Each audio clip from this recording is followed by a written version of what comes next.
అనుదిన బైబిల్. యేసుక్రీస్తును సిలువ వేయుట, సిలువలో పలికిన 7 మాటలు.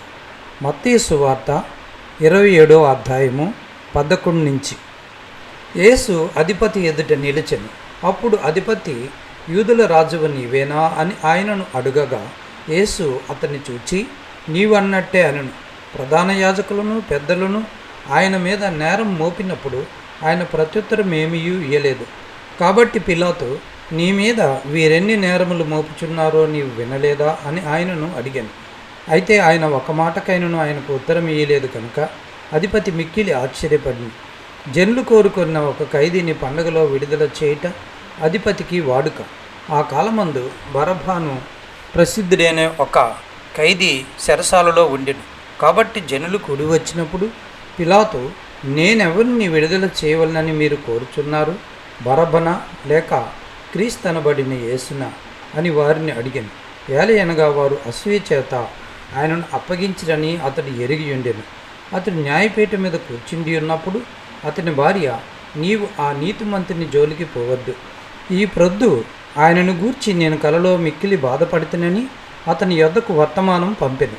ప్రధాన యాజకులను పెద్దలను బరబ్బాను విడిపించమని అడుగుటకును యేసుని సంహరించుటకును జనసమూహములను ప్రేరేపించిరి. అధిపతి, ఈ ఇద్దరిలో నేనెవరిని విడుదల చేయవలనని మీరు కోరుచున్నారని వారిని అడుగగా వారు బరబ్బనే అనిరి. అందుకు పిలాతు, అలాగైతే క్రీస్తనబడిన యేసును ఏమి చేతునని వారిని అడుగ్గా, సిలువ వేయమని అందరూ చెప్పిరి. అధిపతి, ఎందుకు? ఇతడు ఏ దుష్కార్యము చేసినని అడుగగా వారు సిలువ వేయమని మరి ఎక్కువగా కేకలు వేసిరి. పిలాతు అల్లరి ఎక్కువగుచున్నదే కానీ తన వలన ప్రయోజనమేమీ లేదని గ్రహించి నీళ్లు తీసుకొని జనసమూహం ఎదుట చేతులు కడుక్కొని, ఈ నీతిమంతుని రక్తమును గూర్చి నేను నిరపరాధిని, మీరే చూచుకోండి చెప్పాను. అందుకు ప్రజలందరూ, వాని రక్తము మా మీదను మా పిల్లల మీదను ఉండుగాక అనిరి. అప్పుడు అతడు వారి కోరినట్టు బరబ్బను వారికి విడుదల చేసి యేసును కొరడాలతో కొట్టించి సిలువ వేయని అప్పగించెను.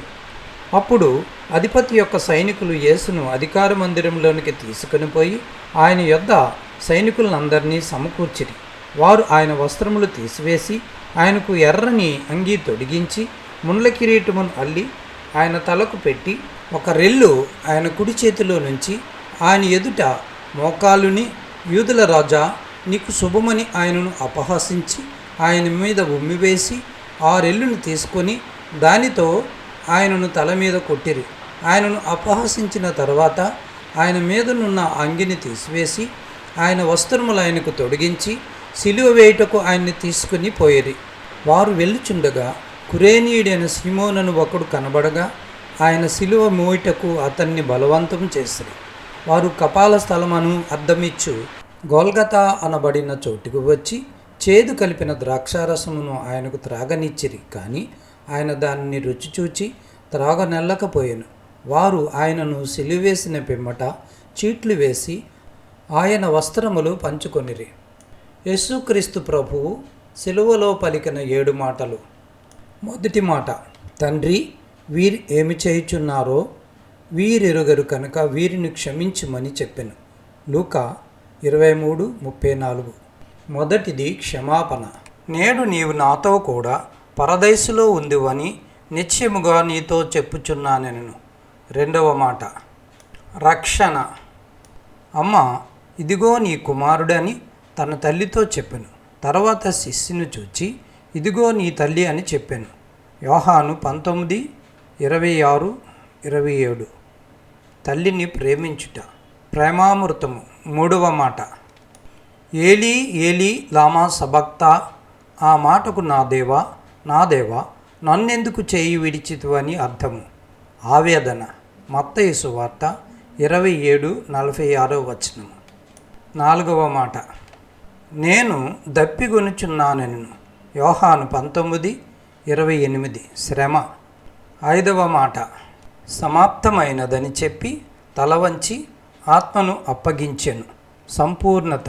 యోహాను సువార్త 19వ అధ్యాయము 30వ వచనము. అప్పుడు యేసు గొప్ప శబ్దముతో కేకవేసి, తండ్రి, నీ చేతికి నా ఆత్మను అప్పగించుచున్నానెను. ఈలోగు చెప్పి ప్రాణము విడిచెను. శాంతి సంతృప్తి. 7వ మాట,